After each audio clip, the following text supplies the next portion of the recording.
Hello everyone, আসসালামু আলাইকুম। সবাই কেমন আছেন? আশা করি আল্লাহর রহমতে সবাই ভালো আছেন। আমার বেলকনি বাগানের বেলি ফুলের সবাইকে শুভেচ্ছা জানাচ্ছি। আর আপনাদের সাথে আমার বেলকনি বাগানটা একটু শেয়ার করছি। আমার এই যে বেলকনি বাগানে অনেক ধরনেরই ফুল ফুটছে। তারপরে আমি বাগান থেকে বাসার কাজের জন্য চলে আসলাম। এই যে আমি ভাবলাম আজকে বিছানার বেডশিটটা উঠায় ফেলি, সেজন্য আমি এই যে বেডশিটটা উঠায় নতুন একটা বেডশিট বিছাই দিব আর এগুলো কাচার জন্য ওয়াশিংয়ে দিয়ে দিব। তো এই যে আজকের ভিডিওটা আশা করি আপনাদের সবার ভালো লাগবে, তো দেখতে থাকুন। তারপর আমি বিছানা পরিষ্কার করে চলে আসলাম রান্নাঘরে। বিছানাটা পরিষ্কার করা থাকলে মনে হয় যে অর্ধেক কাজ হয়ে গিয়েছে, আর বিছানা পরিষ্কার থাকলে মন মেজাজ সব কিছুই ভালো লাগে। তারপরে এই যে রান্নার কাজে চলে আসলাম। দুপুরে রান্না বান্না করব আজকে মাওয়া ঘাটের মতো ইলিশ ফ্রাই করব, আর হচ্ছে মরিচ ভর্তা বানাবো। তো আমি মাছগুলো সুন্দর মতো ধুয়ে নিয়ে চলে এসেছি। তারপরে লবণ, হলুদ আর একটু সামান্য মরিচের গুঁড়ো দিয়ে মাখায় ফেলেছি। সাথে বেগুন ভাজিও করব আজকে। শুধু ইলিশ ভাজা আর বেগুন ভাজা দিয়ে আমরা দুপুরের খাবারটা সেরে ফেলবো। তো আমি ফ্রাই প্যানে তেল গরম করে মাছগুলো ভেজে নিচ্ছি। তারপরে বেগুনগুলো লবণ আর মরিচ আর হলুদ দিয়ে মাখায় ফেললাম, এগুলোও ভেজে নিব। তো আপনাদের যদি আমার ভিডিওটা ভালো লেগে থাকে, বরাবরের মতো আপনাদের কাছে একটা রিকোয়েস্ট, প্লিজ আমাকে একটা লাইক দিয়ে সাপোর্ট করবেন আর কমেন্টস করে জানাবেন ভিডিওগুলো কেমন হচ্ছে। তো আর আপনারা বরাবর যদি এই কাজটা করে থাকেন তাহলে আপনাদেরকে অসংখ্য ধন্যবাদ। তো এই যে আমার এই পাশে হচ্ছে বেগুন ভাজা, মাছ ভাজা সব কমপ্লিট। তো আমি এগুলো এখন উঠায় ফেলবো। এই যে মাছ ভাজাগুলো আমি সুন্দর করে ভেজে নিয়েছি। আজকে আমি সরিষার তেল দিয়ে ইলিশগুলো ভেজেছি, তাহলে স্বাদটা ভালো আসবে। তো এই যে আমার মাছ ভাজা শেষ পথে, এখন আমি উঠায় নিলেই শেষ। তারপরে আমি ইলিশের যে লেজ আছে সেই লেজের ভর্তা বানাবো আজকে। ইলিশের লেজ ভর্তা বানানোর জন্য একটু সাবধানতা অবলম্বন করতে হবে, যেহেতু ইলিশ মাছে একটু কাঁটা থাকে। তাই আপনারা কাঁটাগুলো ঠিকমতো সুন্দর করে বেছে নেবেন, তাহলে আর এগুলো গলায় লাগার সম্ভাবনা থাকবে না।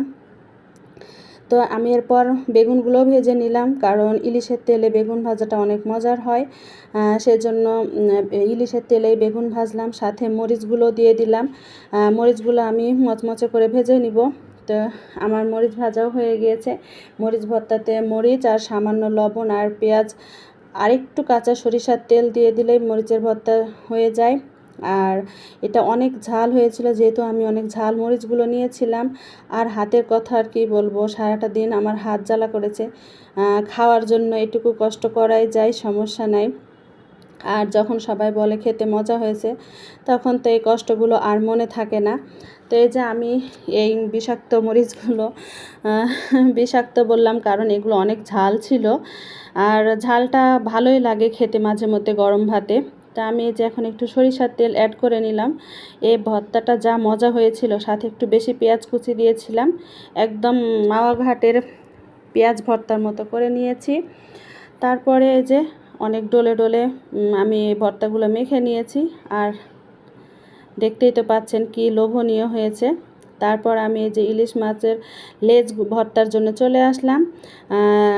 অনেক গরম ছিল, সেজন্য আমি যে একটা গ্লাস দিয়ে সেগুলো করে নিলাম। তো একটু আমার বাইরে যাওয়ার প্রয়োজন ছিল, যেহেতু মাস শেষ, আমার কিছু বাজার ছিল করা লাগবে, সেজন্য বাইরে বেরিয়েছি, কিন্তু হঠাৎ বৃষ্টি অনেক। তারপরে কি করব, যাওয়ার পথে আহনাব বলল একটু বাইরে খাবে, কারণ ও বাইরে এসেছে, তার তো বাইরে খাবার খেতেই হবে। তো একটু চিকেন ফ্রাই খেলো। আর রেস্টুরেন্টের পরিবেশটা এত ভালো লাগলো যে আপনাদের সাথে একটু শেয়ারও করে নিলাম। ওদের ডেকোরেশনটা অনেক সুন্দর ছিল। বাচ্চাদের জন্য এখানে একটা প্লে জোন ছিল।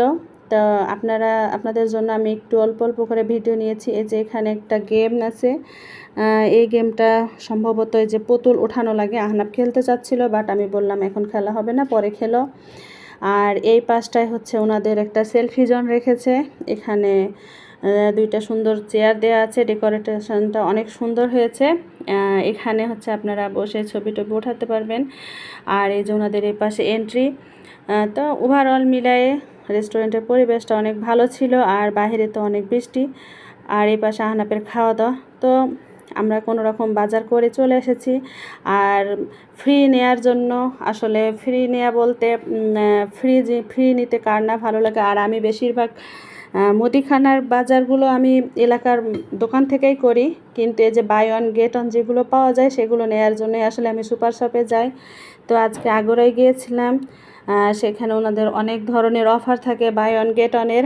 সেগুলো নিলে হয় কি আসলে সুবিধা হয়, একটু খরচটাও কম হয়, যেহেতু জিনিসপত্রের যে দাম, সুবিধা হয়। বাই ওয়ান গেট ওয়ানের জিনিসগুলো ওনাদের ভালো থাকে। তো আমি কিছু জিনিস যেগুলো বাই ওয়ান গেট ওয়ানে পাওয়া যায় সেগুলোই নিয়ে আসলাম। আর যেসব বাকি জিনিসগুলো বাই ওয়ান গেট ওয়ান ছিল না সেগুলো আমি এলাকার দোকান থেকেই নিব, কারণ ওখানে অযথা ভ্যাট দিয়ে নেওয়ার আমার কোনো প্রয়োজনই আসে না।